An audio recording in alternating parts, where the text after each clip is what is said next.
I'd like to welcome you to Tales of Glory. For those who are returning, I welcome you back. And for those of you who are new, come on in and sit in the lounge and enjoy what information we have today.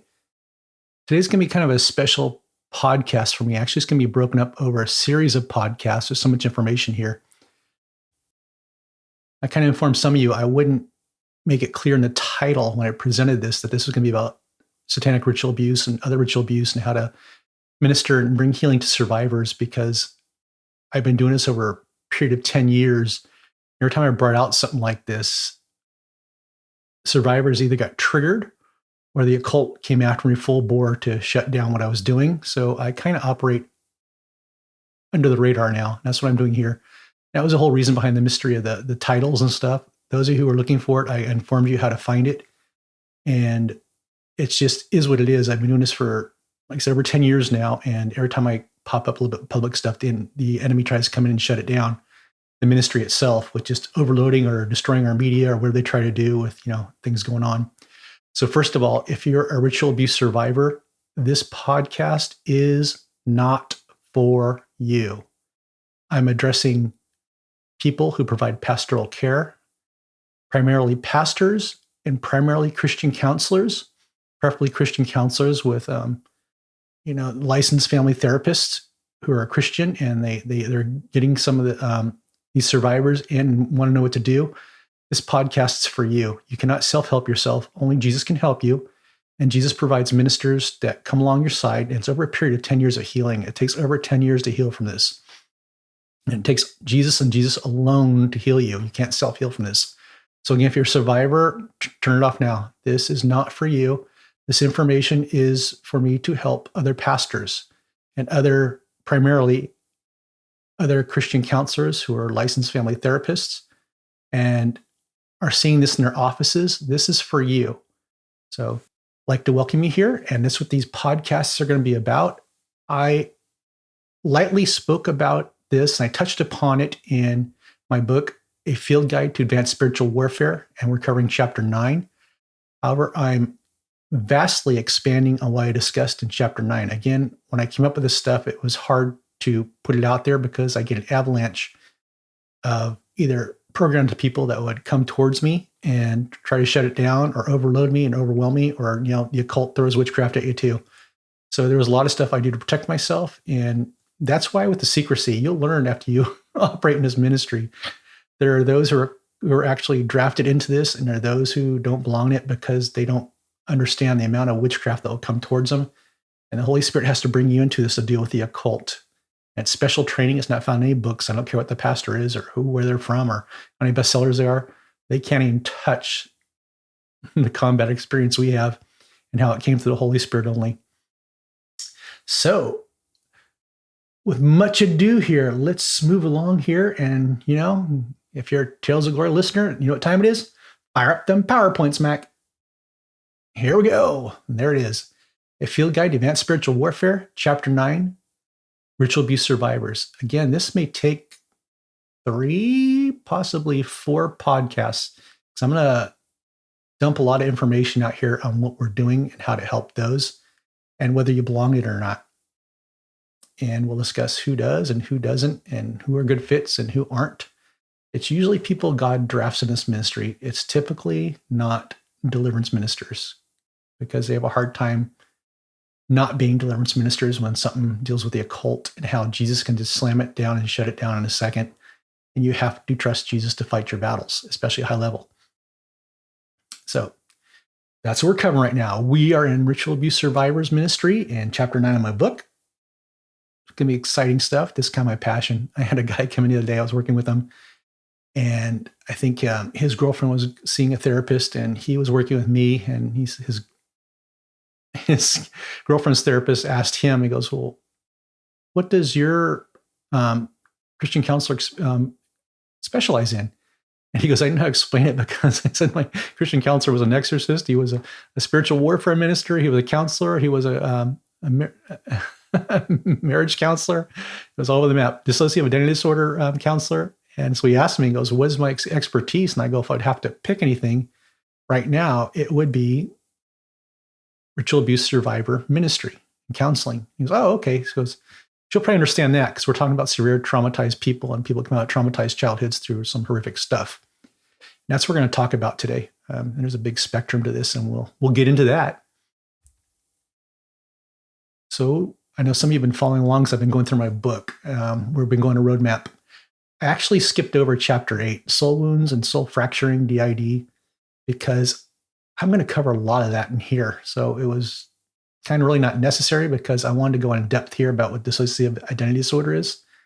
So right now we skipped over chapter 8. We dropped into chapter 9, ritual abuse survivor ministry. And of course, if you're following along from the past podcasts and you're watching the PowerPoints, you are here.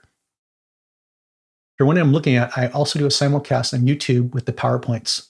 So you can either listen along in your car, and it's usually go through everything. Or if you're like me, I'm a very visual learner because I'm dyslexic, so I need to see it. So you'll find it over on my YouTube channel. This podcast is hosted on a field guide to spiritual warfare.blogspot.com. Go look for this episode for, might be episode 33 we're on. I have to go look at it. I'm off the top of my head. Might be episode 33. It'll be probably titled Chapter 9, Part 1. Very, very vague. But that's where we're at. So I want to just have things blow over, and I just want people who know where to find it can find it. And others just like, oh, I don't know what that is. So we'll do that. There it is on YouTube. There's the wonderful book cover. M16, a field guide training series. Advanced Spiritual Warfare, Deliverance, Ritual Abuse, and Exorcism Prayer Ministries. That's what we're talking about today. Again, I'm your host, Reverend Michael Norton. I am the missionary with the microphone. Right now, we currently do Zoom calls into underground churches in foreign countries that are oppressed. And it's been a wonderful experience. I love it to death. I founded M16 Ministries, my ministry, which stands for Mark 16. We're a 501c3. It was founded in 2007. I hosted Night Strike Homeless Ministry in San Francisco from 2006 to 2016. Which is actually part of another ministry, Bob Johnson. When he moved on, he actually let me take the helm there, which is kind of an honor. So I took over Night Strike for about 10 years, I think. Spiritual Warfare Ministry and Exorcism and Ritual Abuse, 2006 to present.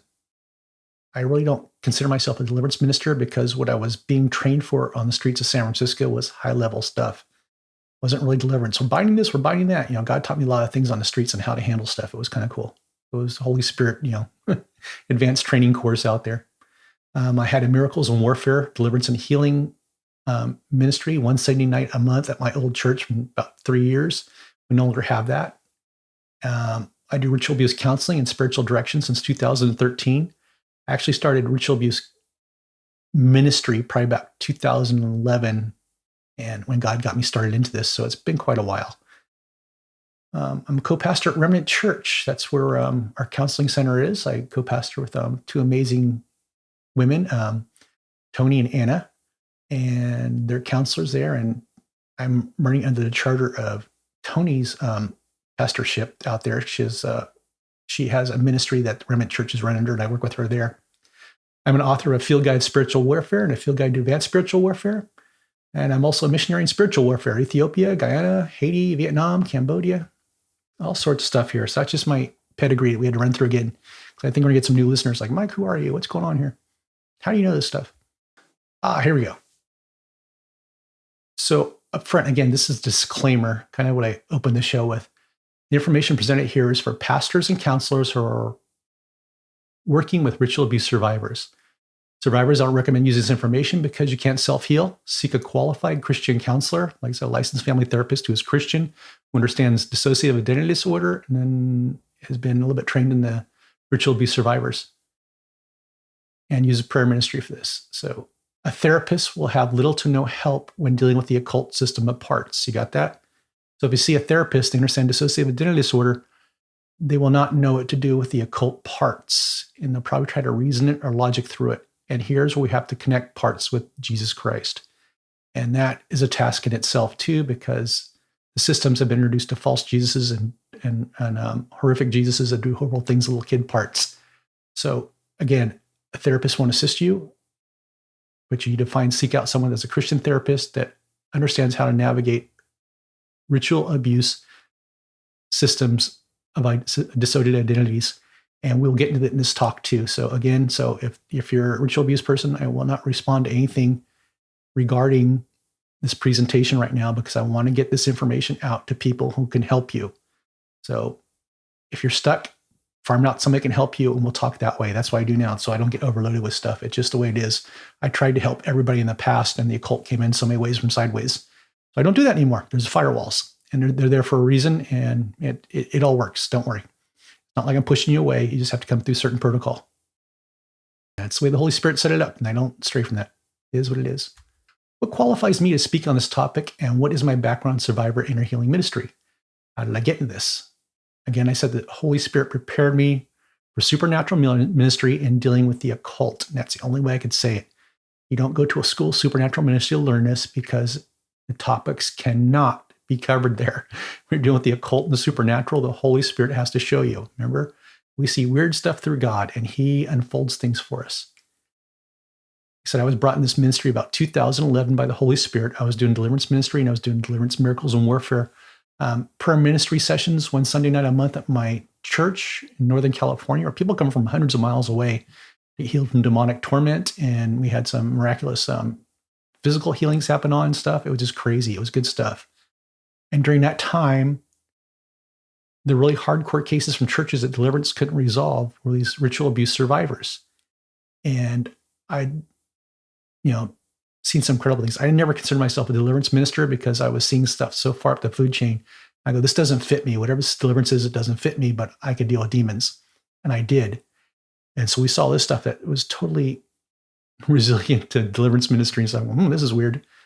But again, my background is through computational physics. That's where I was trained at. So I knew being trained as a scientist and engineer, when you couldn't figure out a problem, the next thing to do was ask for help. And as an engineer, you always went to the top person who understood the situation and got information from them. And that's where I started flying out to seeing the top people, interning underneath them and learning how to do this. And my occult background was beneficial from the streets of San Francisco, which was a lot of satanic stuff going on, worship and followers, that I was already prepared in a way that deliverance ministry couldn't prepare me.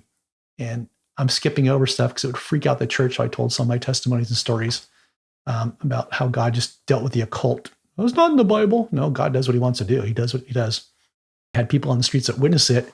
And a lot of times when I had people come back from the streets, they always come up with these stories. Remember that time you were out there and that demon came? There's always something different, right? We had Legion, we had everything.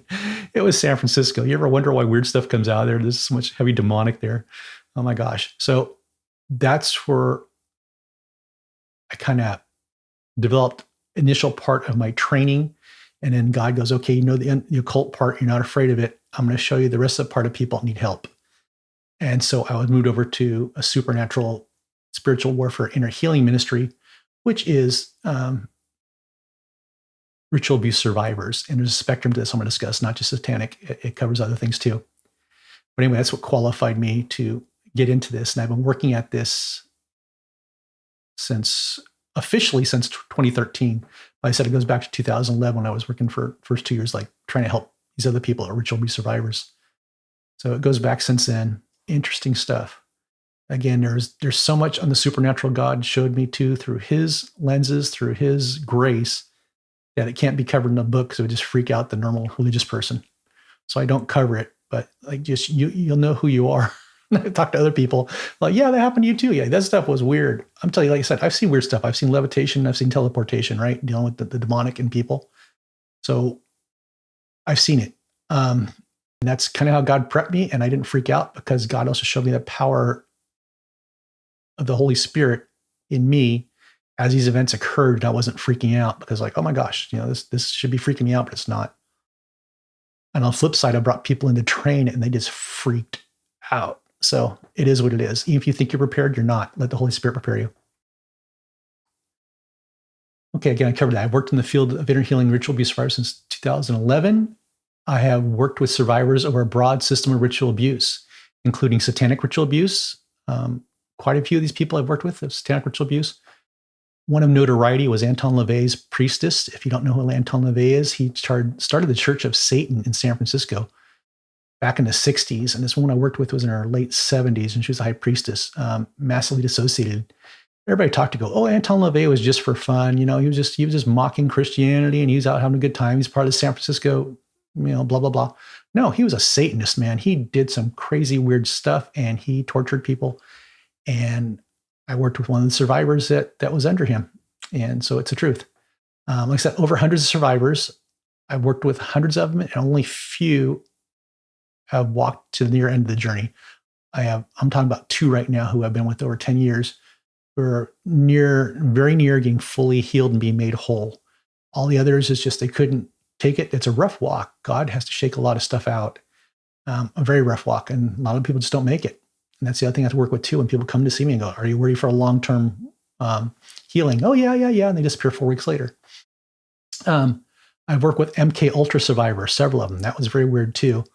But MK Ultra is government programming that still all falls underneath satanic ritual abuse, because that's how they did it. I've worked with a couple of Christian, we call it ritual abuse survivors, including Train Up Your Child survivors. There's a book out there. Some people like it. I think it's horrible. It's called Train Up Your Child. And it got in the hands of twisted Christian people who think, it was okay to use that book as a justification to torture their children and use mind control and twist scriptures to make children obey them. It was horrific. So actually, some of the children that were raised up under that have a hard time coming to Jesus. It's easier for me to get a satanic ritual abuse survivor to come to Jesus than it is for a Christian adult that was abused under Train Up Your Child, because they think the real Jesus is evil because of what their parents portrayed it as. Masonic is some crazy ritual abuse survivors too, that was still under the charter of satanic ritual abuse. Still looks the same. I worked with child porn survivors, young girls who were taken by their uncles or something, and then they did SRA on them to control them and use them in child pornography. I worked with orphanages overseas where children were trafficked. That was kind of interesting. I want to talk about that later too. I worked with alien abduction survivors. Oh my God, this is either MK Ultra or ritual abuse. I'm leaning under the alien abduction person I worked with had to be MK Ultra, because she swore they put all these things in her, and you look at her and she get triggered, like all these devices she thought were in her would activate. It was crazy. And I'm pretty sure she was a test subject for MK Ultra and not an alien abduction. And I worked with other forms of ritual abuse. I've seen a spectrum. I can't recall them all here, but I try to cover it all right there. But I've seen a whole lot of it. My first couple of years in this ministry, I interned with a Christian counselor who understood dissociative identity disorder. That's the woman I talked about, Tony. She's one of the co-pastors I work with at Remnant, and she worked with survivors as well. I still work with this woman and co-pastor with her. It's been kind of interesting. What's kind of funny is all these true ritual abuse survivor healing ministries, we run covert. When I was brought into Tony's ministry under her charter to work with her, she didn't really show me everything that she had with survivors. It took over a year for her to unveil it to me, because we're so paranoid of the occult coming in. We literally have to filter everybody. It's that bad. It is that bad. And once she found out that I was the real deal and I was working with stuff to get people healed, she started showing me more of the people she had and started turning them over to me to work with them, because she was overloaded too. But it was kind of interesting. That's how protective we are of our ministries. And that's why we just go, hey, I'm this ministry. Will you come work with us? Like, no, we don't know who you are. You have to tell us who you are, why you're doing it. And we have to make sure the occult hasn't infiltrated you. And the occult has infiltrated quite a few of these healing ministries, even big ones. It's sad. It is what it is. So that's why we're not eager anymore to jump out and help somebody. No matter, how bad a situation sounds, we have to analyze it and make sure the occult isn't setting up a snare for us to come into, because they've done it so many times. We've had so many survivors come into our office and they leave objects behind that were tainted and hexed, because the occult programmed them to come in there and mess up our office. We have discernment. We pick up on it. What's that object? That's weird. And then somebody's like, oh, that's weird. Let's get it out of here. So we'll pray over it, bind it, and throw it away. Crazy stuff happens. It's a really interesting and different ministry, but you have to be on your toes and very up to guarding it. And you have to hear God 100%. You have to hear God like a fine-tuned racing motor. That's what hearing God sounds like in here, because he's going to tell you something in a split second that may either help you with something, or bring deliverance or healing to somebody. And it's a very different ministry. You have to be able to hear God quickly and determine that was him. So again, my presentation here is about my current understanding where God has me now in this framework of ministry. I will stick to the topic headers in the field guide to advanced spiritual warfare in chapter 9, but I will approach from where God has me now, because I wrote the book several years ago, back in 2017. So yeah, fresh testimonies and things God has showed me since I wrote the book. If you're in this ministry, new things are always coming up. I will adhere to the chapter headings in this book, pretty much wherever possible. I'll try to adhere to it unless it doesn't make sense. So I want to dump a lot of information out to you guys who are needing help with this. I plan to go further depth in here than I did in my book. I mentioned that before. Therefore, I will present this chapter over several episodes here on Tales of Glory. And this is the part 1 episode. So let's dive in. Introduction to ritual abuse. Ritual abuse survivor ministry is a category of spiritual warfare all unto itself. It's not deliverance ministry, and it's not exorcism. It's an inner healing ministry. These cases walk on the fringe of the deepest, darkest horrors, as well as conspiracy theories. Ritual abuse is extremely difficult to prove, but its crime scene fingerprints are left behind in the people who survived it as children. So what does that mean? I've sat through enough ritual abuse survivor cases that I don't share information. Oh yeah, you did this. Oh yeah, I did that. I don't tell them out. I wait for them to hit information I already know, and I kind of just nod like, okay, yeah, this is leaning towards ritual abuse. Many times, more so, the people come in for help don't realize they're ritually abused, but you can kind of see it what it is because what type of parts they have in them and what's going on. And I don't tell them that they're ritually abused. Over time, I just let their story come up through them without manipulation. And many times it comes up because they don't want to believe that's what it is, but it comes up on their own. So you have to let the story unfold and go, and just jump on something the first day. Hey, you're ritually abused. Let's sign you up for this thing and blah, blah, blah, blah, blah. And we're going to do this and that and then send you on your merry way. You don't do that. You have to let the story come up. Many times those come into you because they start having memories of being molested by grandpa or something like that, or something weird. And they come in, they start, and they dissociate. And it could be all that is, right? They had something that, when the parents molested them, something like that, it could be all it is. But, as you go into it and heal parts, something goes deeper and something goes darker, right? And all of a sudden, these stories start popping up. And that's kind of how ritual abuse stuff unfolds. It's very emotional. It's a very hard walk. And, these people are trying to get their lives back together and be whole, but they keep dissociating and breaking down. It's a tough ministry, and you have to just be there with them. Ritual abuse ministry deals with inner healing of traumatized, dissociated identities. We call them parts. Ritual abuse ministry seldom involves deliverance ministry and is primarily healing ministry. Get that again. Ritual abuse ministry does not involve deliverance ministry. Well, gosh, Mike, wasn't it done by satanic people and aren't there demons, blah, blah? Yes, but it's different. We'll get into that. What we're dealing with, deliverance many times deals with the doors people opened. Here, we're dealing with children who were violated and this stuff was put on them. So Jesus handles it differently. Jesus feels they've been through enough. He's not going to do the Bob Larson on them. Come out, come out. When Jesus goes in and evangelizes them and they accept Jesus, the demonic is pushed out by Jesus. It's very gentle, far more gentler than when you see a Bob Larson type deliverance stage, right? So it's not deliverance ministry. It's inner healing. Ritual abuse ministry requires trained Christian counselors and dissociated identity disorder who are also trained by the Holy Spirit to deal with high-level witchcraft. I mentioned that before. It requires trained Christian counselors who know how to identify dissociative identity disorder parts, DID. And that's why it's not a good fit for deliverance ministers, because they want to think parts are demonic. They want to pray them out and the parts aren't leaving. Why is this demon not leaving? Because it's probably a part. We'll get in that too. Parts can mess with deliverance ministers because they get sick and tired of being identified as a demon. It's like, oh, you want a demon? I'll show you a demon. I shared stories with before too about we had one woman that my friend Tony brought me in for counseling for a second. She goes, I want you to see this a second. This is interesting. So we had this woman just act like she had Legionnaire from the Gerasene demoniac. She was throwing tables around, biting her tongue. And she was putting on the whole show. And I've been through enough, exorcisms and occult things. I could detect a demon right away. It's like, you're not a demon. And she stops throwing stuff. She bit her tongue too. She's bleeding, put on the whole show.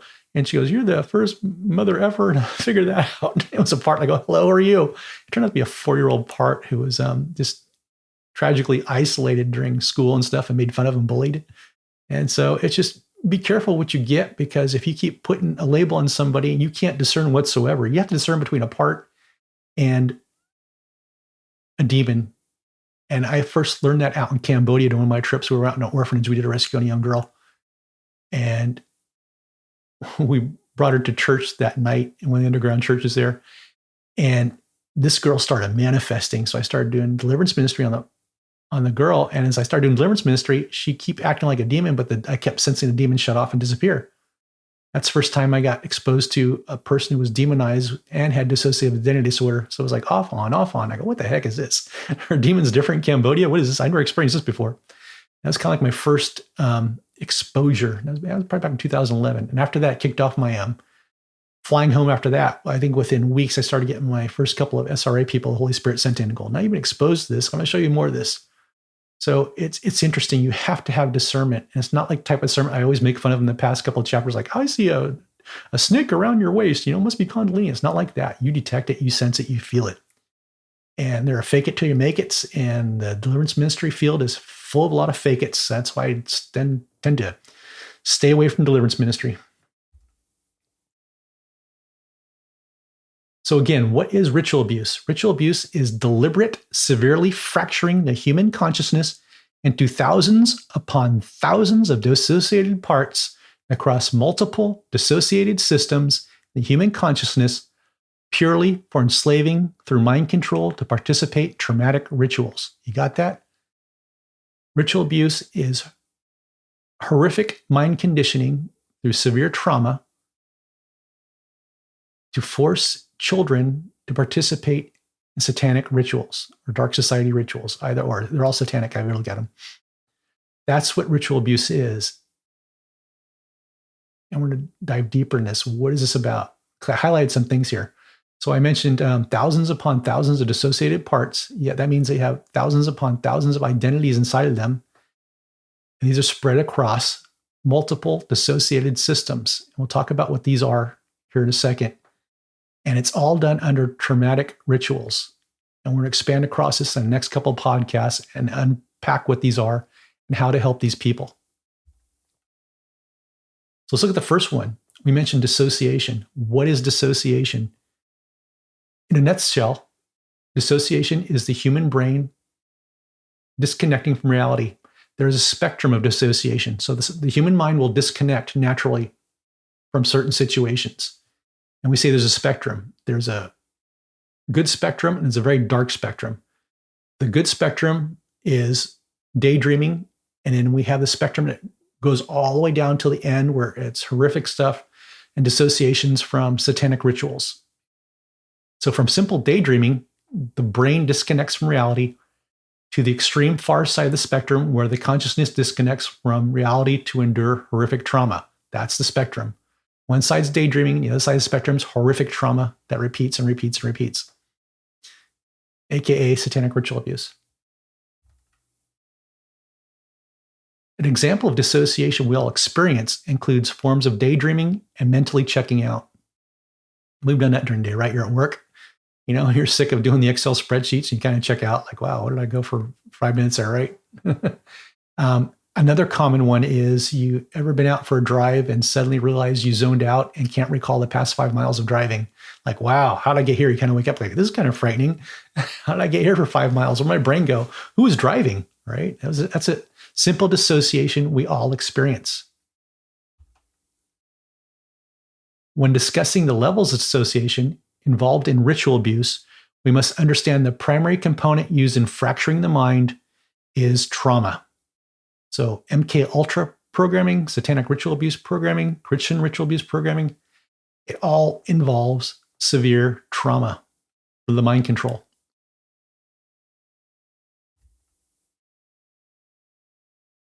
So let's understand trauma. Trauma is the primary component used by ritual abuse perpetrators to fracture the human consciousness for the purpose of mind control. I'm going to start diving in here a second. This was the notes I'm reading from here we actually put together training material back in 2015, Tony and I, and it was for the Hope for Healing workshop. And so a lot of the information out here I have on trauma and dissociative identity disorder is from that workshop. I know Tony and I also used to sneak out and go to these Bay Area Sunday school workshops. And it was funny because it was run by the Baptists. They actually let us in, talk about satanic ritual abuse. And you're like appalled, like, what? But they wouldn't freak out though. Like, oh, we've seen this too, but it was kind of cool to slip under the radar for the Baptists and kind of explain it to them, get the word out. Cool stuff. So again, when I'm gleaning from here, as some of the notes came from Tony, woman I co-pastor with, and it was our Hope for Healing workshop. So we have training on this too. But I'm kind of going to present it here to you to plug into where we came from to help bring you guys up to speed on what dissociation is and how trauma is used in ritual abuse programming. So again, trauma is a primary component used by ritual abuse perpetrators to fracture the human consciousness for the purpose of mind control. Perpetrators is a word we're going to use over and over again because perpetrators are the people who are perpetrating the trauma and the physical, sexual, ritual abuse on the child. That is a perpetrator. And the reason is it's so intense, horrific, and traumatic that it will start fracturing the young child's consciousness.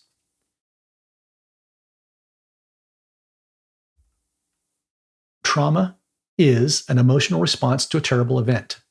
Possible traumatic events include combat, sexual and physical assault, robbery, being kidnapped, torture, child sexual abuse, physical and verbal abuse, a life-threatening illness, as well as witnessing severe injury or death by violent assault, accident, or war.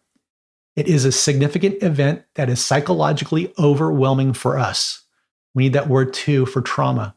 It goes alongside with it. It's psychologically overwhelming, and that's what causes the dissociations. Actually, dissociation is a gift from God because children aren't designed to handle trauma. Your brain's still growing and things will overload. So dissociation is actually a gift from God to protect the child's mind.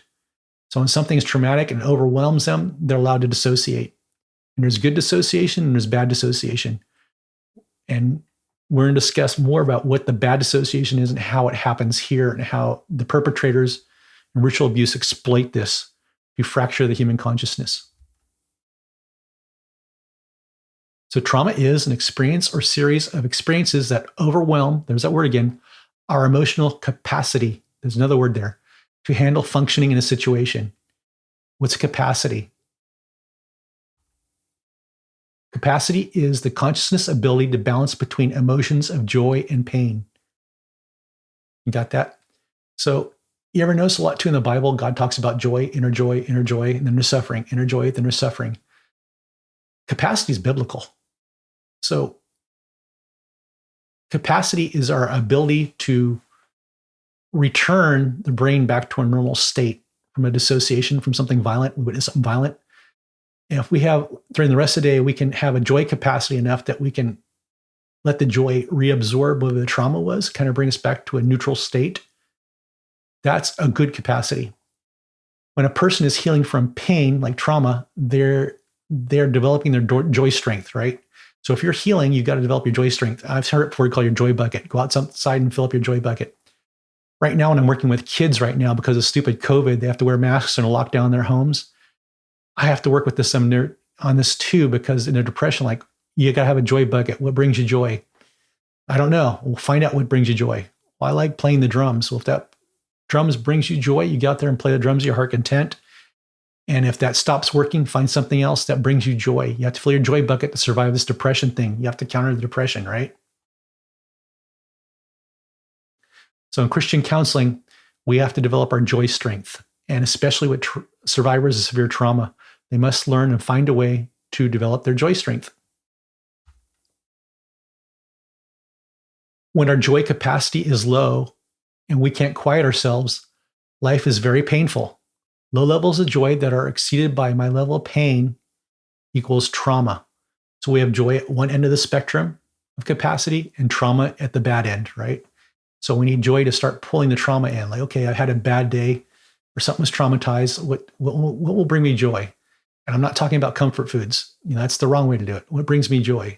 Do I enjoy reading something, studying something, programming a computer, painting? What brings me joy? That's what we're talking about. Going out, hanging out with friends, being with people. That brings me joy. Okay, so go out and do that. Introverts, it's more difficult. Like I said, I just mentioned earlier, like studying my Hebrew stuff, Hebrew languages, like computer programming. A lot of times video games don't bring you joy. They'll probably bring you more isolation. So I wouldn't go there. But if you're writing a video game, that might bring you joy because now your brain's working in a different hemisphere with this thing. So, effects of trauma. Trauma tends to damage other areas of life related to the initial trauma. And immediately after the traumatic event, shock and denial are typical. That didn't happen. Oh, there's no way that happened. Or perhaps like after a rape or something, maybe a week down the road or something. That didn't really happen. Or I must have done something, set myself up where those guys wanted to do that to me or something. It gets twisted. Long-term reactions include unpredictable emotions, flashbacks, strained relationships, and even physical symptoms like headaches or nausea. And usually one of the long-term reactions we've seen quite a bit too is emotional, memory flashbacks, and relationships get strained, especially if something happened where trust was broken in a relationship. Many of these survivors have a heck of a time, almost all of them, nearly all of them have a hard time developing solid relationships in life. As a result of being overwhelmed, we are diminished as persons, not able to act like ourselves, and are unable to live from the heart that Jesus gave them. They can only act like themselves or dissociate into somebody else that can function through the day, and they can't live with the heart that Jesus gave them. So they can't find their joy. Other stuff is happening. They're just in a function autopilot mode, which is not good. So trauma is anything that reduces who we are or who we understand ourselves to be.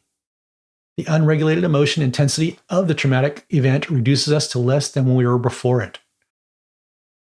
It actually destroys our identity and who we are. It helps us lessen the understanding of who we are in Christ. It may inhibit it too. That's a big chore right now, because if you have dissociative identity disorder, it's very important that you work on your maturity and that these people work on who they are in Christ. What's their identity? They may not know, actually don't know. And over time, they start developing little pieces of, I think I know about this part of me in Christ and stuff like that. And we start building a Christian person inside them. When working with survivors of ritual abuse, you must understand the two primary types of trauma, A and B. Type A is the absence of necessary good things, and type B, the presence of bad things. Let's expand upon this. So type A is the absence of necessary good things.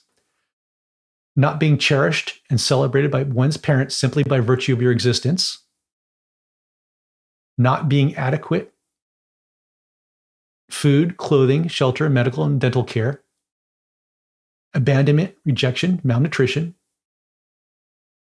Isolation, lack of love, no parental encouragement.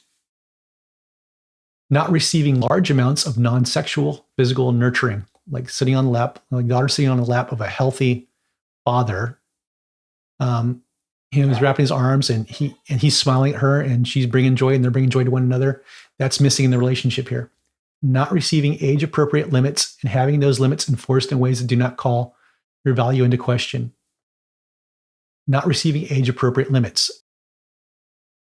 So again, let's continue. Not being taught how to do hard things. Like, okay, you have to persevere in life, right? And that wasn't given to them. Not given opportunities to develop personal resources and talents. So what was their interest in life? Maybe they want to take piano lessons or guitar lessons, and the money wasn't there for the family. So these above were not negative things. They were things like there was maybe a financial issue or something was happening, and it was low level. Like the parents were attempting to provide the right things to their children, but in the end, it was detrimental. Like I worked with this one guy. He was one of his parts was upset because his dad left him, and he went to live with his mom when they were poor. And he had to go. His mom took him to his cousin's Taco Bell every night for dinner, and the uncle or something fed him. And to him, it developed a part saying that he could never provide stuff for his mom right? And he was always adequate and missing stuff, inadequate. Okay, let's take a look at type B, bad things. Overwhelms our existing capacity for joy. What's that? Severe trauma is constantly there. So our joy bucket is being overwhelmed by traumatic things. We can't fill our joy bucket fast enough because trauma keeps happening. There's physical abuse, including face slapping, hair pulling, shaking, punching, and tickling a child into hysteria. Any spanking that becomes violent, like I mentioned before, from the train of your child, leaving marks or bruises or emotional scars. Sexual abuse, including inappropriate touching, sexual kissing or hugging, intercourse, oral or anal sex, voyeurism, exhibitionism, or the sharing of the parent's sexual experiences with a child, incest, and molestation. Right here, all the above, and I'll include bestiality, is where satanic ritual abuse primarily resides. Verbal abuse or name calling, murder, rape, assault, humiliation, betrayal, contempt, abandonment by parent, torture or satanic ritual abuse, witnessing someone else being abused or even murdered. Again, that's all these above. You encapsulate all these as satanic ritual abuse, all of these, and Christian ritual abuse pretty much. Let's look at effects of trauma on the brain. Trauma A or B can severely impact the control center of our brain on multiple levels. Level 1, there's attachment pain. Level 2, pervasive fear. Level 3, desynchronized, stuck, and negative emotions. That's a lot of SRA stuff right there. Level 4, immaturity. Yep, we see that. Level 5, inconsistent identity. A lot of triggering and switching in and out of parts. And many times there's so many parts, they don't have a core identity. And again, we're going to discuss this. I don't get ahead of myself, but be familiar with what's happening here and how they're building up on this. I'm going through the counseling medical explanations right now of how this is done to show you that, yeah, this is how it works, to understand how we can bring healing. You have to understand 100% how it works. I'm just giving you an idea of what the perpetrators used for training and how we walk these people out through Jesus Christ to bring healing to these people. Again, you haven't heard anything about deliverance. Bind this, bind that, bind principalities, blah, blah, blah, blah, blah. Nope. We're looking at the human side of this. This is inner healing. I like to refer to it as repairing the operating system. The brain is physical, it's corporeal.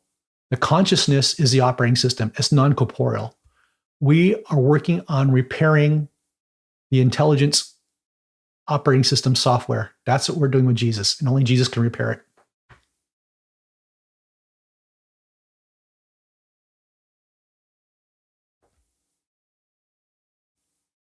First, the first indication of being overwhelmed is the persistent evidence of trauma, a disconnection between the right and left hemispheres of the brain. Got that? The brain's disconnecting. Trauma, red alert, disconnect, sever, right? It's like a Star Trek thing. Close the blast doors.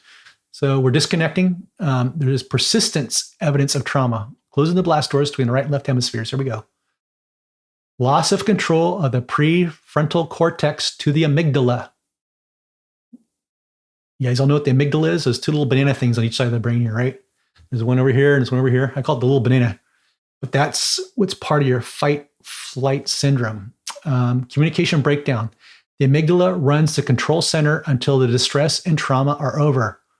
So when the battle bridge in the brain, I'm talking Star Trek, goes to red alert, the amygdala is the battle bridge. It starts taking over, sending out signals. Let's dig deeper now. Sympathetic arousal. This is what starts in the amygdala. Sympathetic nerves in the human body are activated to either stand the ground and fight or take flight and run away. That's what's happening with the amygdala. Parasympathetic nervous system from the brainstem to the lower spinal cord works to slow the heart rate and return the body to normal function after the systematic arousal is triggered in the body, putting the body to rest. So when we go to fight or take flight and run away, we're activated, and everything going on in the brain and the spinal cord has to be brought down to a neutral system. Like we have to, like in Star Trek, we turn off the red alert. We've gotten the distance away from the harm. Turn off red alert, bring back the brain to a normal rest state.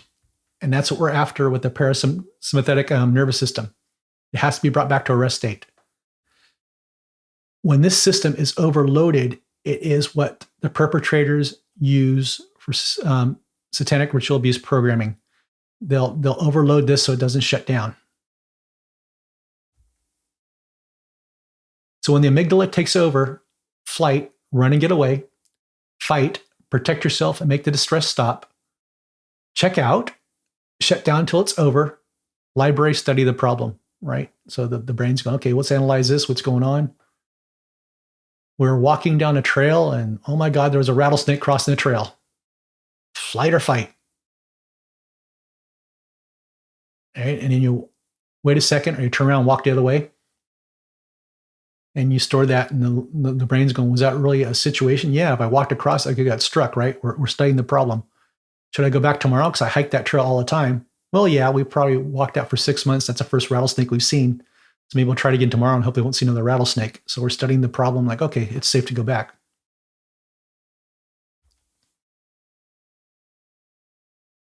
Okay, second, fear-based thinking then dominates. I can become a non-relational human being. I do not think or act like a person. I cannot distinguish people from objects. I'm not open to logic, reason, or persuasion. If the trauma and terror rage persists, I shut down into an energy conservation state known as dissociation. What do we have here? The trauma, terror, rage persists. It's happening consistently. So the brain, remember back above in the library part, analyze it. The brain is going, something bad's happening every night, or on more and more so than maybe 3 or 4 nights a week, something bad's happening. I need to flag that when this happens, that the brain goes into associated state, and that dissociation becomes a non-relational human being. They don't think or act like a human person. They don't distinguish people from objects, and not open to logic, reason, or persuasion. This is true. Now, what ritual abuse perpetrators do, the programmers, is they do this to children. So children, the programming to them is always hopelessness, hopelessness, hopelessness, right? A little 2-year-old or 4-year-old or whoever it is can't do anything against a full-grown male or female. It's hopeless to them. They can't wrestle them or fight them off. And so the brain dissociates. It's like, oh, here comes that lady again. She's going to do this to me. So the brain goes, okay, dissociates. And that's how you start carving up the, partitioning up the mind by doing stuff like this repeatedly. This is the trick right here they use. It's sick, it's twisted, but there is healing to this. God's bigger in this. God brings them healing. Dissociation, how the brain disconnects from reality. The brain has exhausted its sympathetic arousal of terror and rage. It's exhausted now. We can't deal with this anymore. A parasympathetic shutdown occurs to save energy, right? And dissociation is below our conscious control. So it's triggered. The brain's going, okay, here comes that lady again. She's going to do some horrible stuff to me.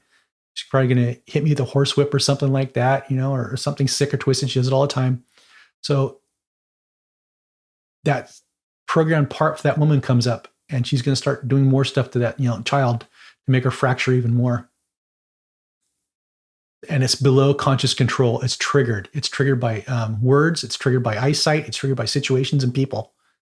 And so this dissociation is below conscious control now because the brain's trying to protect itself in the operating system. It's twisted how this works. So who figured this out?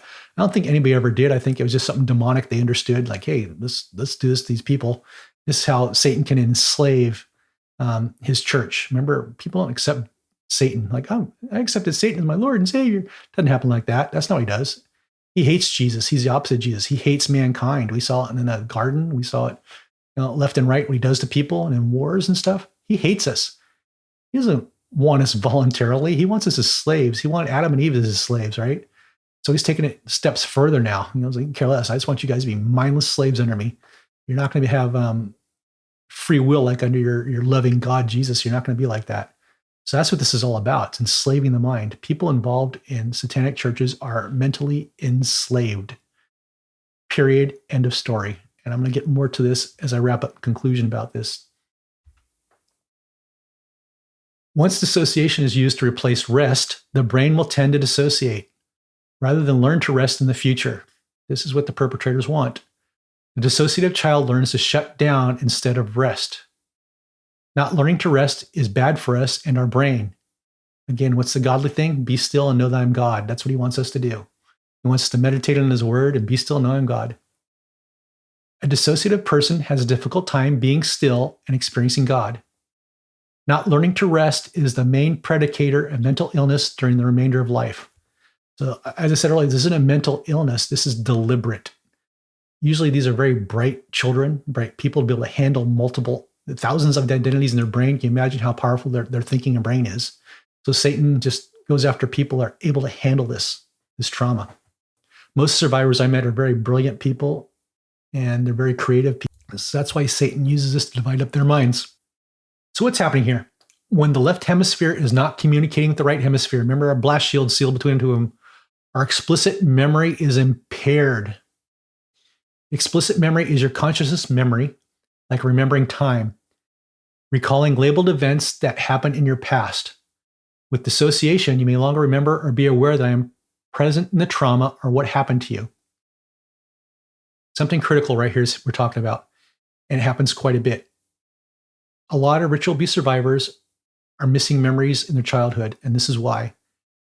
So other parts carry portions of memory that they don't. And when a dissociation is in the subconscious, they don't have labeled memories that we're talking about here. So a whole person who's not dissociated can label memories and events. Like I can remember my birthday back when I was, 10 years old. I got a G.I. Joe something, Kung Fu grip. I remember that. It's labeled in time and space.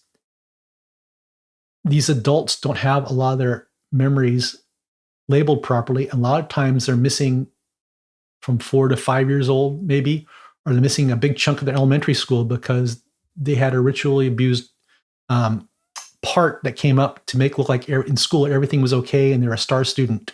So don't look here. This star student family must be great. So don't look at what's going on here. But that was a functioning part that disappeared after they went home from school.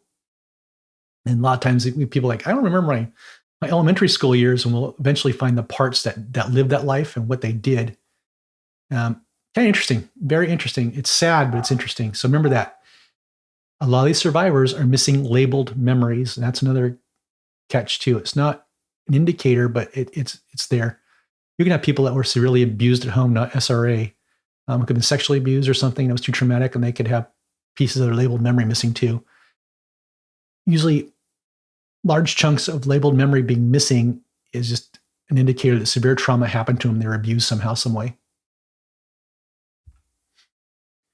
By definition, dissociated memories are forgotten and difficult to retrieve. When remembered, they are unbelievable to the dissector. They are awful, painful, and even grotesque events that nobody wants to discover. Usually people will say, that didn't happen to me, or I must be nuts. Friends and family can be in denial too. We all would like to believe these things didn't happen, but maybe they did.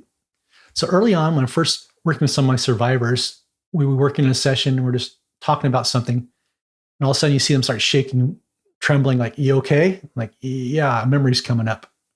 And after a while, that shaking quit happening. After a couple of years, it became, as Jesus built up more of their joy bucket, I'd get a text. I always had memory, just come up, but they weren't shaking from it or something because Jesus knew how to help them through it. And that's part of the counseling we put them through, is just that they walk with Jesus to help them some of this stuff. So after a while, they'll say, I'll get a text. Yeah, I just had a grotesque memory come up. And I'm going to go into some of this grotesque stuff as we talk about this down the road. So I'm saying that's why survivors shouldn't be listening to this, because I want the counselors to understand the depth of horror of these people go through. It's just, it's bad. What was those horror movies with Pinhead and those guys with the nails in their heads and they're going through hell?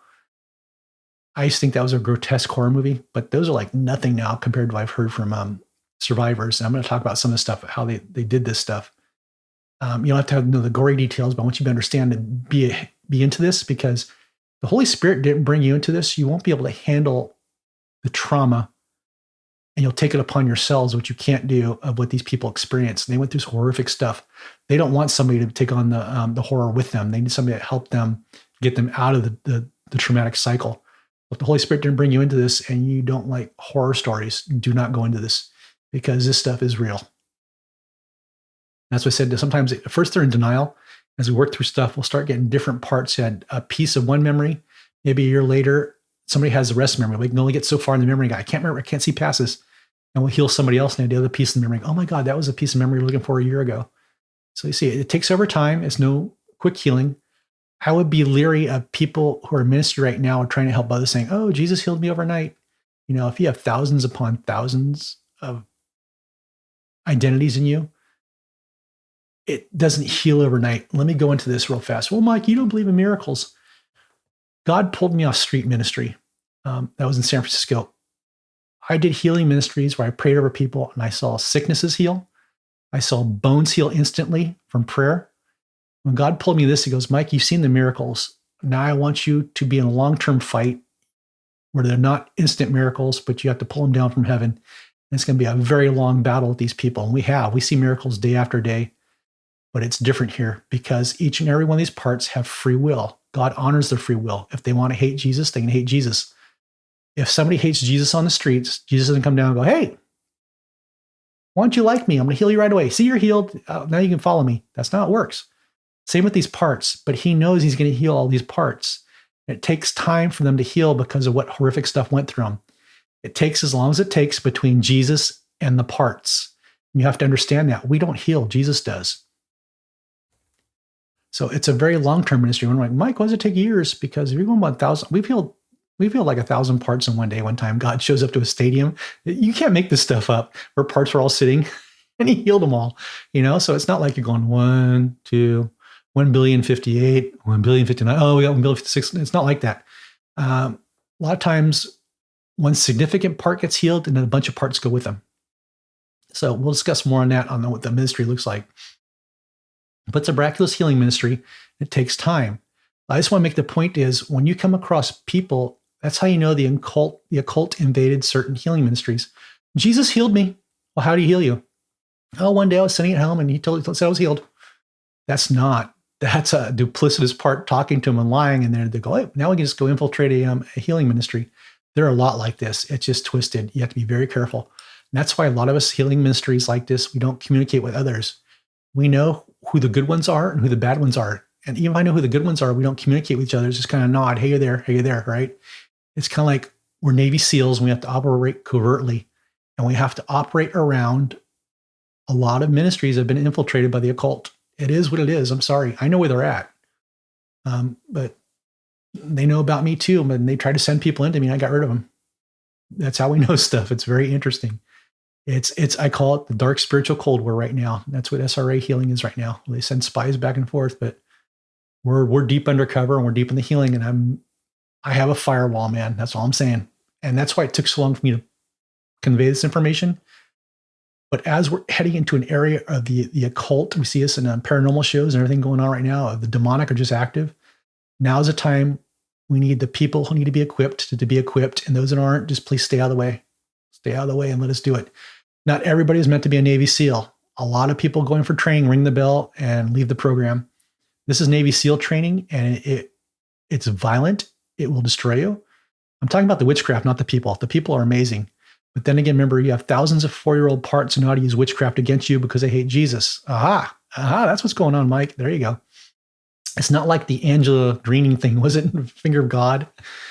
Oh my gosh, Finger of God was the worst portrayal because it showed up the SRA thing where she went and rescued some girl who was supposed to be but she was going to be married to Satan. She was going to be a bride of Satan, Mike. What are you talking about? The bride of Satan is the mockery of the bride of Christ. We are all the bride of Christ. You'll see Satanists running and going, oh, thank God I rescued this one guy because he was going to be the bride of Christ. We're all the bride of Christ. Therefore, they're all the bride of Satan. It's a mockery. Don't worry about when you hear it. It's Satan is trying to create his own kingdom based on Jesus, right? So he has to have brides of Satan. But then again, in this movie, they went overboard. I saved her before she became the bride of Satan. They all are. And we break it off them. Don't worry. Don't worry. They don't want to be bride of Satan. It's so sensationalized right now. We need these people to move out of the way. Again, she was a deliverance minister too, which is a classic point. Why it didn't help.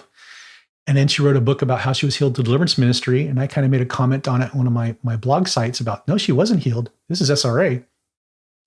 And sure enough, within a couple of months, she pulled the books about, the deliverance healing of this girl off her websites because all these identities popped up. I don't know how she got healed or what happened to her, if she ever got healed. But, you know, it is what it is. It's just, we have to be careful. We have to be protective of these people. As these people heal, I actually had one person go, well, Mike, can you come have somebody bring testimony about how they got healed? It's so horrific. These people don't want to give testimony. They just want their life back. It's a long walk. It's a marathon. These people are running marathons, right? Some people don't make the first mile. And I have 2 people right now are about to finish the last mile. And hundreds of people started the race. And 2 are going to make it across the finish line. That's what this thing is like. It's about the person, who they are in Christ, and how bad they want this. Gosh, Mike, that sounds kind of mean. It's not. It's just, it's them. I can't push them. I can't get ahead of their healing. They have to want to heal. And it's been so rough. It's just, you know, and parts come up, switch in and out, and we'll talk some about it too. It's where they're at and how bad they want their healing. And some of them are going for it. We're down to 2 who are going to cross the finish line full healing. Therefore, I can look back and say, people prayed and think, I just sat down and prayed and God healed me. No, that's not true.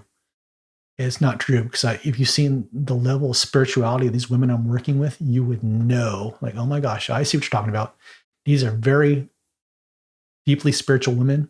And it's amazing. I call them mystics because they connect with God. They know how to connect with God, and they know how to bypass some of the programming to get with Jesus and get healing. So that's where we're at, and that's comparisons I'm making. Okay, so we're jumping into introduction to dissociative identity disorder. We covered trauma. We covered how it affects memories. We've covered how the brain, the amygdala, right, and the different processes that happen. Now let's look at the dissociative identity disorder. What's happening here? So one or more identities exist subconsciously in the fractured human soul and can take control of one's behavior and consciousness. This is called a switching.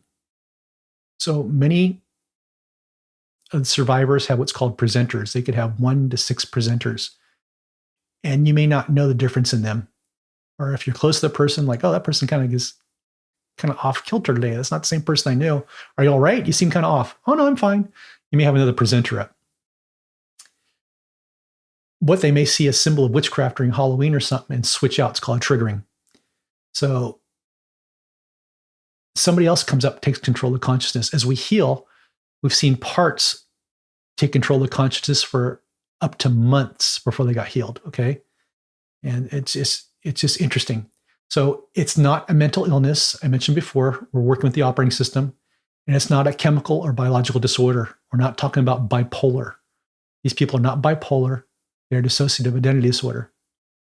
Bipolar is more of a hardware issue with the brain. Dissociation is a shattering of the mind into other identities, thousands upon thousands. That's what these guys are doing, the perpetrators. According to God's creation, the mind is a part of the soul, and the soul is fractured. Again, the soul is the spiritual operating system. When we die, the soul goes with us, right? The brain hardware shuts down, decays, it's gone, but the soul goes with us in spirit. It's who we are. It occurs as a natural defense mechanism when a child is repeatedly physically and sexually assaulted. What's happening here? Okay, so if we have a mom or dad repeatedly sexually assaulting a child, the brain will eventually partition a part that can handle sex. This makes sense. If a young girl's like, there's duplicity and there's ritual abuse, so the girl's going to church and she knows premarital sex is bad and she shouldn't be doing stuff like this, her brain could take over subconsciously and create a male part. So while dad's raping her, she goes to a male part. This makes sense because a male part, it's not going against God because she's no longer female. It's really interesting how this works, or how the whole identity stuff works. So if dad's raping her, she may trigger into a male part or some other part or a promiscuous part that's created to handle the sexuality. And then when it's done and it's over, it snaps out. And again, the labeled memory's gone. I worked with one girl as a foster child, and she was adopted by a perpetrating monster. He raped her continuously. He was married. He had his own kids. And he adopted this girl and just used her for sex, every night. And she didn't know it was wrong until one of her friends at school told her, what, you do what with your dad? And then it just dawned on her. She was in junior high. She eventually trapped biological material and saved it and took it to the police and put her father away for 200 years for what he did to her. And this young gal had about 1,000 different identities I worked with. I think there was some satanic ritual abuse. We never got that far with her, but there was a lot of weird stuff in partitioning her brain. So again,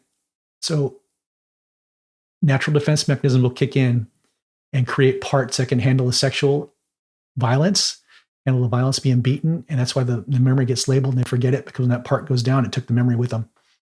In cases of prolonged severe trauma, dissociation is automatic as a form of survival and defense.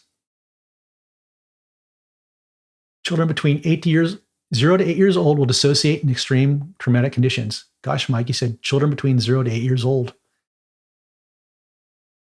The Satanists know that the human fetus has a soul from conception. They know this, and they traumatize the child in the womb. Remember, most satanic ritual abuse is incestual. So the mother's pregnant. They take her off this ritual stuff. She's pregnant. They may do stuff, jab the baby or annoy it in the womb or something like that to traumatize it in the womb to start the fracturing so it's easily fractured. So it's the incestual portion where it's families who are satanic ritual abuse, little covens, will start with the fetus in the womb of the mother. And typically, they can continue programming up to about 8 years old. I believe it goes farther till the teens. I think they can do it like 14 or 15 years old. They can continue programming. And after that, they can have parts in there that create new parts. It's interesting how this works. So you have to be careful in sessions too when you work with somebody. When we work with people for long enough, they go, I think I have a new part that was created. I'm telling like a 40-year-old woman, oh, okay, what happened? Well, yesterday I think a new part came up, and they don't have much memory, but I think they were created because I got an altercation with one of my workers, and it just like that part came up, was created to handle it. And so we worked with that part and shut it down. So yeah, they can have parts that create parts, which is interesting. Parts creating parts. Ooh. Survivors of severe childhood trauma typically are dissociated. This is typical. It comes from sex trafficking. Like I said, we were over in Cambodia with Tony and I went back in 2016 to an orphanage, and we worked with children that were recently sexually abused from trafficking. And it was interesting, even with a translator, to see the children switch into other identities right away. Or when they saw us, they had identities that came up that were like adult identities or something. We're talking about 11-year-old kids and 10-year-old kids. It was hard working with kids that this was as fresh. Like usually we're with adult women. But, they went through some horrific beatings and rapings. It was horrible. These are young, you just want to cry. But yeah, the children in the orphanages already had this. The worst part was we were working with churches trying to show them about dissociative identity disorder in the orphanages, because we want, the church is big on let's rescue people out of trafficking. Let's rescue people out of trafficking. There is more to rescuing people out of trafficking than just getting them out of the situation. Like these kids in Cambodia, they needed several years of counseling. We wanted to go back like once every quarter and just train counselors to work with them for over a year or 2 years. But these churches, and we're talking about American churches, it just went over their head. They wouldn't fund it. They wouldn't help. They didn't get what we were doing. And so, yeah, rescuing kids is great and all, but these kids need help. They have dissociative identity disorder. And then like when you start adopting these kids, it starts showing up in churches here in America. I remember when I started talking about dissociative identity disorder in churches along these lines, people want to hear about the deliverance. Tell us about deliverance. But I always tagged in dissociative identity disorder so you can tell the difference. And people like fall asleep like, this isn't about demons. Don't listen to this. When I start talking about these children from orphanages and about how they're dissociated, all of a sudden these people start perking up. My kid does that. They're from India. My kid's from Thailand. My kid's from, South America. And they've all been trafficked, right? This is what's going on. I go, yeah, this is what's going on. They have multiple identities because they were sexually trafficked as children and violent, horrible things happened to them. So looking at this, the survivors of severe childhood trauma typically are dissociated. Like I said, we have child pornography and prostitution, family incest and molestation, repeated rape and sexual abuse, physical and verbal abuse, ritual abuse, and other violent, traumatic environments, right? Like talk about the foster girl. She was a cute little girl. She was smart. She wanted to be a doctor. And she just had multiple identities just trying to heal from. It was horrible because dad violently raped her every night. And she thought that was normal because she had two non-biological brothers it never happened to.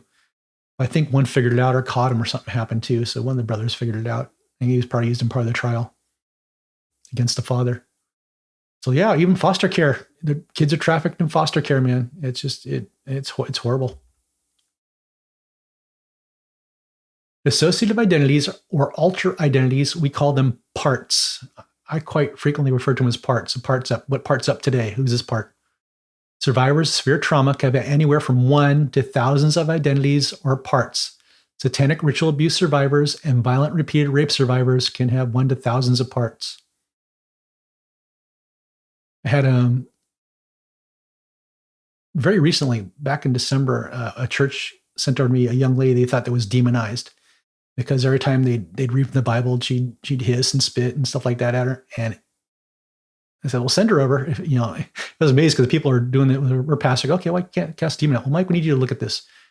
It turned out, I believe this girl was either SRA or violently raped, and I caught she didn't have any demons in her, but she couldn't tell her parents because she was in her early 30s. And her parents thought she had mental illness, and their parents are getting on me. Why can't you fix her? Why can't you fix her? What's wrong? Just cast a demon out. I kept trying to say it's not a demon. And so I came to the agreement with this young girl. I said, we know this isn't a demon. Why are we doing this? And she had vampire parts, dark parts, raping parts in her. I go, what happened to you? Tell me the story. But these parts wouldn't talk to me on it because she was afraid I'd tell her parents. I go, remember, you're 30 years old. I can't disclose anything to your parents, but you have to tell them. So the parents are paying for their counseling. And I kept trying to say, the mom said, did you cast a demon out? I go, we did that months ago. We're past that. And here we come again. And I have to come back and see Mike again because I cast demons out, because she'd hiss at her parents and stuff. And it was parts. And it was something violent happened, but she wouldn't ever come to it. So there's a case again that it passed through pastors thinking it was demonic because they were reading scriptures and she was hissing. One of the parts was doing it on purpose to provide the cover story that something darker happened, and it was easier to say it was a demon and get it kicked out. And we probably went for like 6 months to find, told the girl, I can't help you unless you face the truth. You have to tell your parents the truth. Let them work with me, and we can get you down the road, but it's going to take several years to heal you, because I already knew this was satanic ritual abuse by the type of part she had.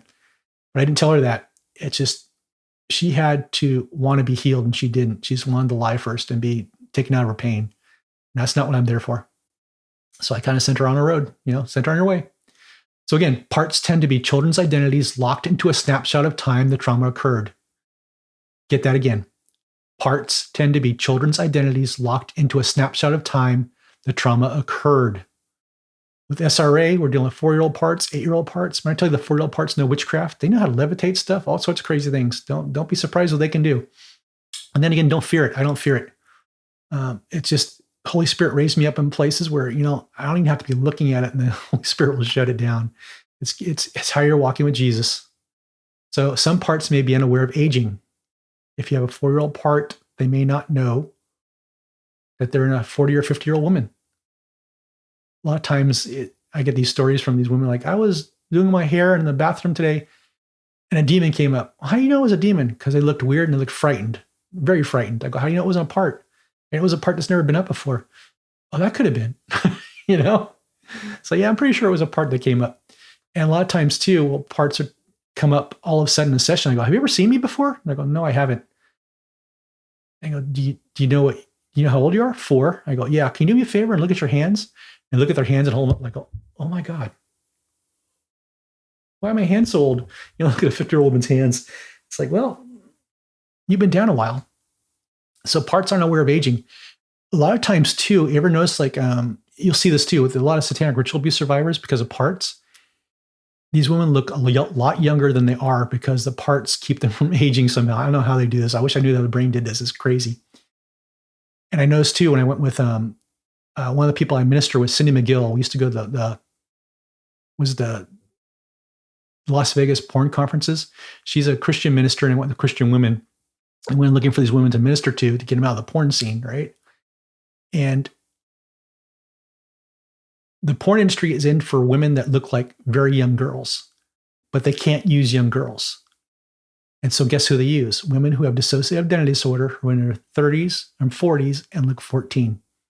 That's how I caught a lot of these people, because they look so young. Like, what are you doing in this industry? And I ask them how old they are. Then I start asking about the conflicts in their mind and stuff. I introduce myself as a pastor. So I'm not here to, cause disrupt you. I'm just interested in what's going on with you. We'd sit and have a chat. I'm like, oh my gosh, yeah, I have a conflict in my mind. This happened to me, and I was raped as a child, and okay, that's how I end up in porn, right? Because they think that's the only way men can love them. But then again, that's just to say that some parts may not be where they're aging, and they look a lot younger than they really are. Some of these girls look like they should have been arrested, or the guys arrested them, but no, I'm 32, but they look 14. It's pretty sick. So again, they're still in trafficking too. See what happened? They went from trafficking to trafficking. So here we go. So different unique parts will switch in when needed for dealing with trauma. Got that? So parts know what to do and parts have a job. And so something bad happens, say like somebody cuts them off on the road, right? There's driving, they're normal presenters on the road. An angry part will come up and flip off the guy and then chase the other guy down the road, like, and keep flipping them off, right? That's a presenter or a protector doing something weird. And then they'll switch back when the trauma's gone. And they come back, tell me like, they tell me the stories like, hey, yeah, some reason this guy cut me off. One of my parts came up and chased him down the road and flipped him off. And then when I came back to myself, I was wondering, that wasn't too smart. What if that guy had road rage, right? So it's things like that. We call that triggering. When different parts switch in, something caused it to switch in. That word is called triggering. I'll use that quite a bit too. So behaviors associated with dissociation. Hearing internal voices or loud thoughts and internal conflicts. Many times with ritual abuse survivors, there's a lot of arguing going on inside the mind. There's probably multiple factions of arguing. That's what you ask them, like, do you have like multiple factions of arguing, or one people calling you a dummy, or one people calling you this or that? They'll throw all sorts of stuff, or you shouldn't be doing this, or we hate Jesus. You go, yeah. That's kind of way of looking it down. Parts that cut can be present, but not always, okay? A lot of times we get parts from ritual abuse survivors, they're cutting. And just ask them, do you cut? When's the last time you cut? Let's work with the part that's doing that to stop it. Usually cut inside their thigh or somewhere in their armpit or somewhere that you can't see it. It's not present. Childhood prolonged exposure to severe physical, verbal, and sexual trauma. Okay. We have also exhibits hypervigilance. So we'll have parts that don't sleep at night because they're constantly thinking or guarding. Or they go into a classroom and they constantly look at doors and who's coming in, who's going out. There's a hypervigilance guard on there. That's a sign of certain protector parts are hypervigilant and monitor things. And they just don't go to sleep. There may be addictions, right? Alcohol, drugs, sexual. There are parts we call numb inside them that want to stay numb because they hold a lot of pain. So they'll look for addiction, like alcohol, drugs are released through sexual endorphins or something to relieve the numbness. Part switching, mood swings. They could switch immediately. Like you're talking to somebody that's happy and all of a sudden somebody comes up mad because they didn't like what you said or you gave them a weird look that reminded them of somebody that was one of their perpetrators. And they go into a mood swing like, wow, we're having a good conversation. All of a sudden you're tearing my head off. What just happened? It was a part switch. PTSD, especially ritual abuse and rape survivors, right? Post-traumatic stress syndrome. They have parts that are stuck in a cycle. You'll find these parts. What's happening? I can't come out right side. That guy's going to rape me. Who's going to rape you? You're in my office. There's nobody here. But you're in a part that's replaying a scene. And you go, hey, do you know that your primary person who brought you here is in a safe place, no longer happening anymore? It isn't? It'll bring them out of it. You start discussing, we'll bring them into reality. Oh, wow. I'm so glad you're here. Are you sure? Are you sure? Yeah. And then we start bringing Jesus in or whoever we can to work with it. One of the forms of Jesus, right? We'll have suicidal parts. SRA has a ton of these. And it's not like, oh God, I'm going to commit suicide today. Part of suicidal parts are, one, they have numerology. There's occult numerology where certain days, birthdays, years, ages, they're programmed to commit suicide. But as they heal, they don't do it, right? If they exceeded certain dates, obviously they're not going to execute that programming. Numb parts will say, I don't want to live anymore. That's not a suicidal part, something to fear about. Like if they don't have a plan, you're like, okay, you're going to go kill yourself today? No, I just don't want to live anymore. Like, oh, okay, well, let's get you out of your trauma then. Let's get you checked out. Let's get you moved over to heal with Jesus, right? That's what they want to do. You have to discern if a part that doesn't want to live anymore between a part that's going to be suicidal. I said the SRA parts are our suicidal parts, and some do execute, but if they've gone far enough along down the road in their healing, they'll tell you about it. Like, Mike, it's almost Christmas time and I have a suicidal part coming up. I just want this thing to shut up, because they're far enough along in their strength and healing. Okay, let's work with that part and we'll go get them healed with Jesus. We have perpetrating parts. This is interesting. So we haven't talked a lot about programming. I plan to next episode to specifically focus on what the programming is.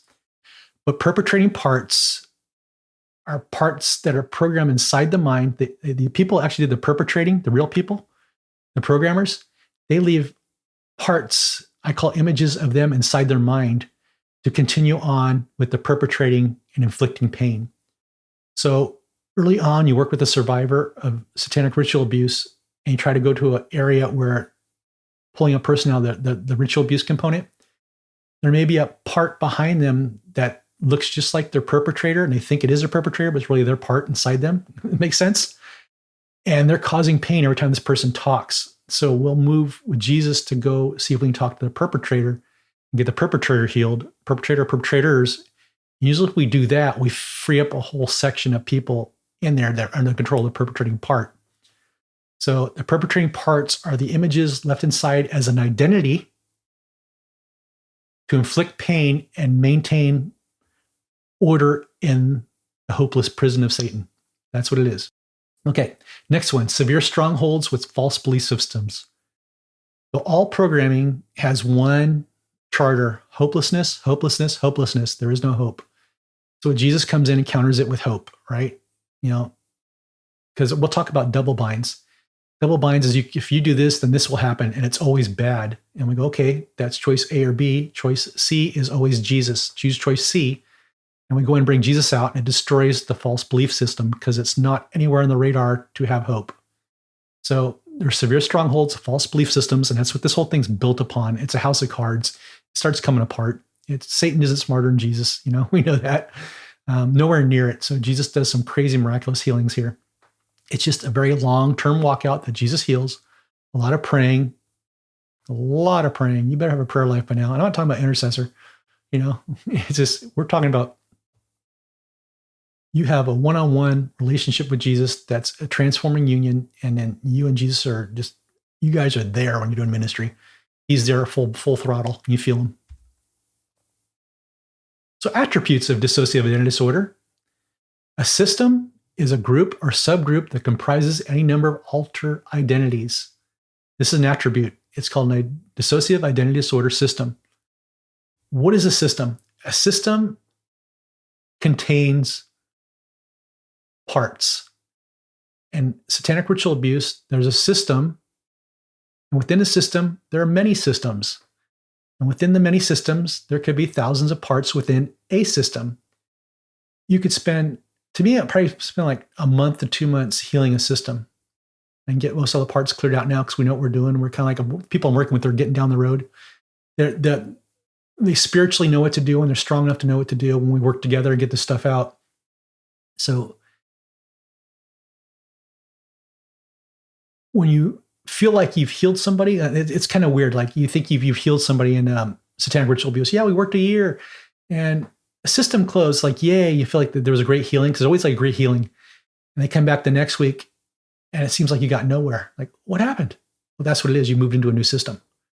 Many times this past year, I worked with one individual. We have meet and greets with new systems about every 2 months. And we do a reset. This is who I am. I'm your counselor, but we're in a different system.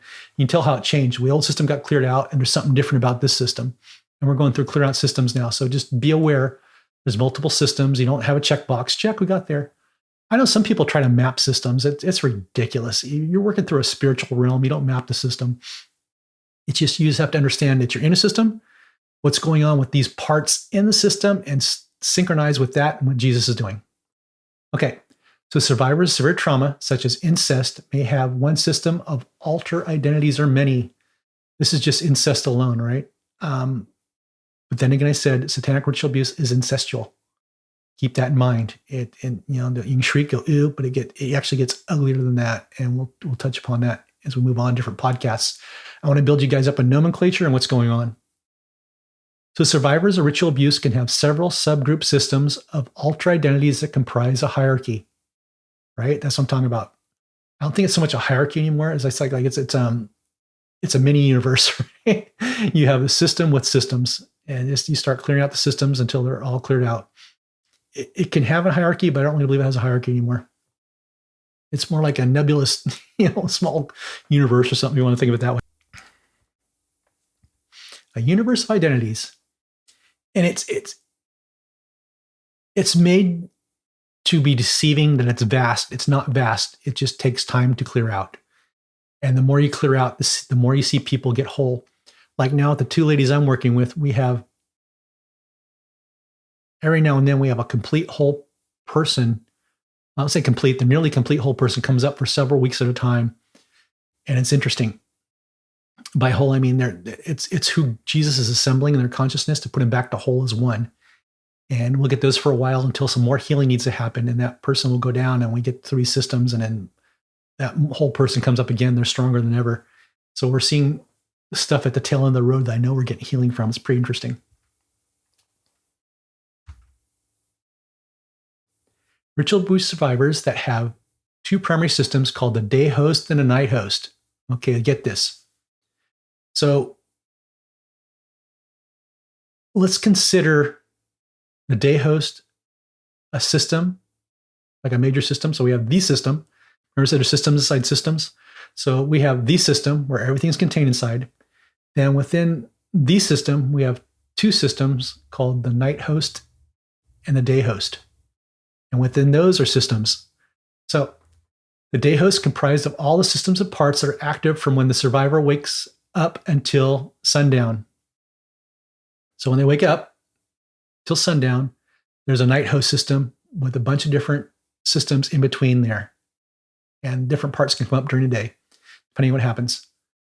The night host system is comprised of systems that run from sundown until the day host comes back online in the morning.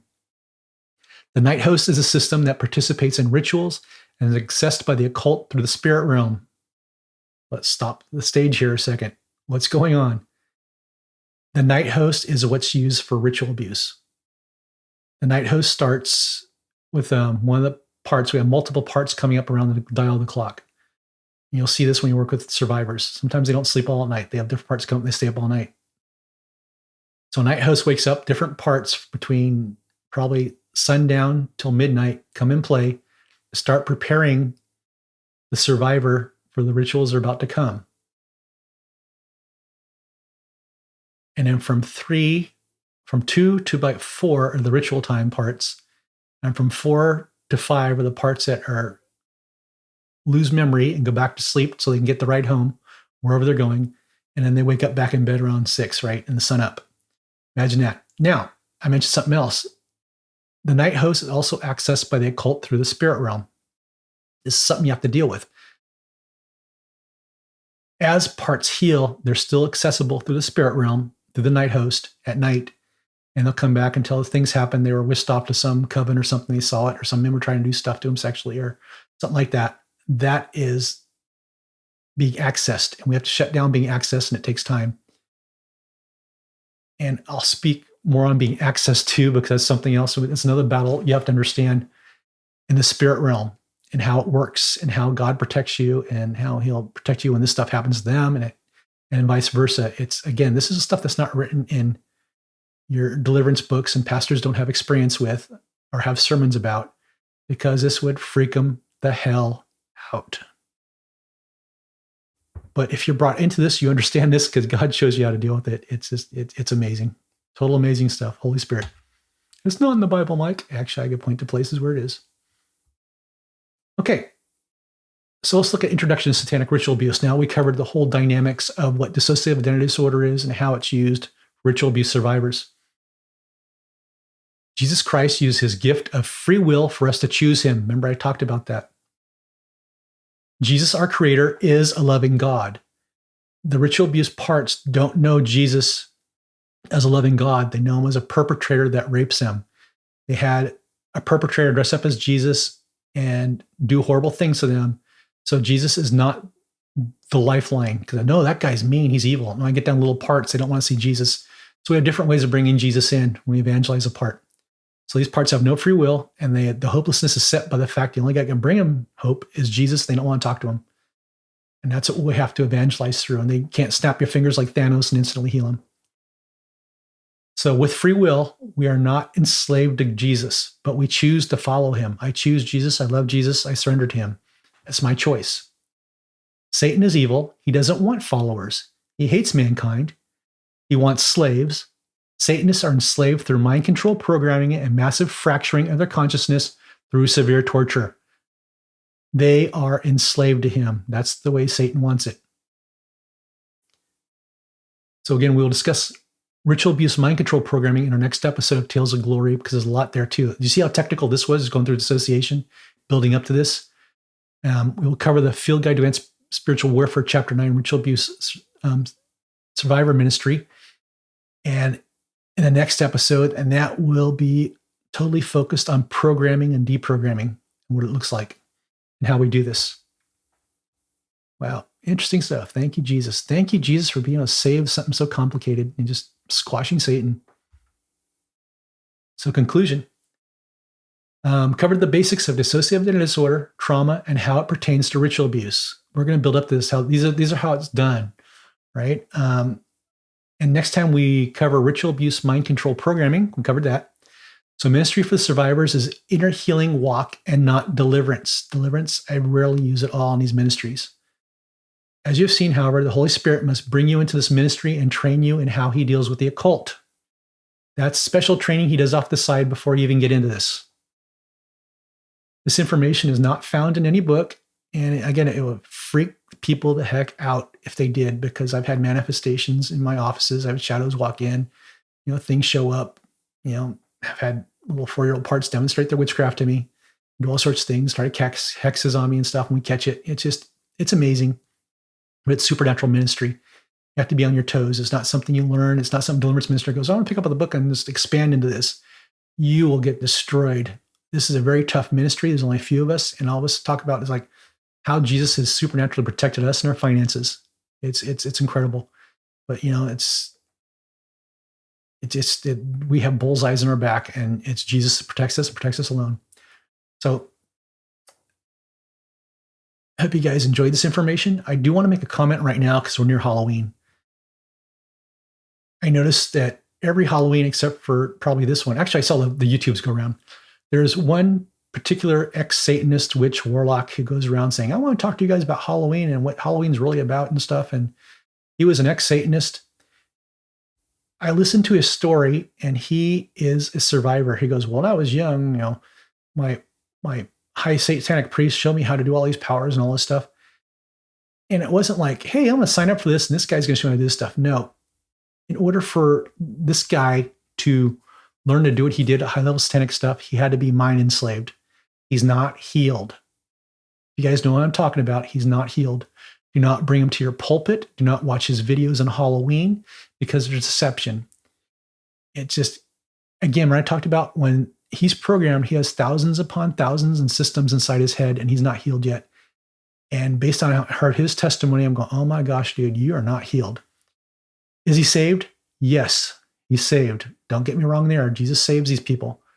But he needs to spend more time and disappear on his inner healing for himself, because he still has systems of parts in him that are capable of witchcraft.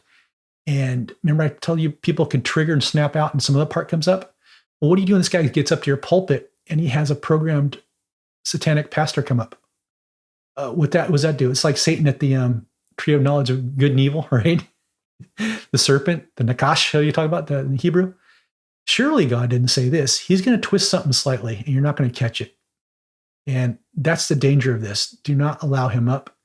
Well, gosh, Mike, is he saved? Only save the parts from doing this? No, because he's in inner conflict, and God wants to heal him. And I also know a story too. Back when I released the first Field Guide to Spiritual Warfare, there was an ex-witch that came out, and she wrote a book on deliverance, like Exiting the Cauldron or Escaping the Cauldron. She never escaped the cauldron. She came into Christian circles, hired a PR manager, and gave her testimony, made some bucks, and she was a witch the whole time. Church, be very aware of what you put in your pulpit. It's just, if they're witchcraft, don't be enthralled by it. When's the last time you had ministers come up and tell, hey, this is how we healed these people, we do this, and get it from the minister. Don't get it from the ex-witch, because they're not ex yet. There's some who are great. Yeah, they're great. They didn't go through that. But the ones who, it just, don't put them on your pulpit. Don't. And especially if the ones that are satanic ritual abuse survivors. It takes a decade or longer to heal. Let them heal. Don't give them a job in your church. Just let them sit there and heal. Let them heal. And that's your job as a church. Things will get sketchy. Things get weird. They may cry out. That's why we had Remnant Church for a while. We had it so ritual abuse survivors can come to our church and just get messy. We haven't had it since COVID shut down because of the laws and stuff here at our church. So we just use it for a prayer sanctuary. But yeah, it is what it is, man. It's be very careful. And that's the warning I'm giving out right now. And I only want to directly engage with licensed family therapists or Christian counselors right now who are seeing this and want help.